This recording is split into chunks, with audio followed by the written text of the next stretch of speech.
ඕන් බලන්න යන්නේ අමුතු කතාවක් නේ. පිටුරේ ආයිමක්කයි. සිරිබරපුර හැම හොඳට දන්නා. සුමනේ අත් දෙක උස්සලා කැම්ම දාලා. සටනේ රාජගුරු එක්කලා හැමදා තරගේ. මේ කතාව අමුතුයිනේ කිරිහාමි කොල්ලමනේ. රාජගුරු සුමනේ සිරිබරපුර මේ.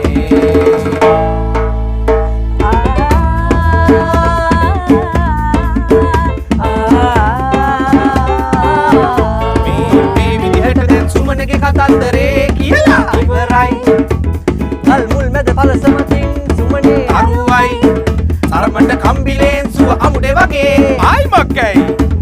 කවිනම් කවි ඔරිජිනල් සුමනේ අයියි.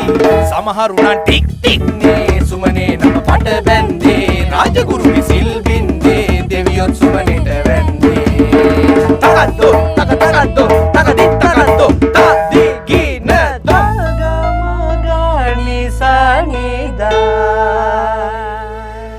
මොකද මේ වැඩේ ලයිව් කරන්න කවුරු හරි විතර නම් මේක මේ රෙකෝඩ් කරලා කියලා නෑ මේ ගහ මේ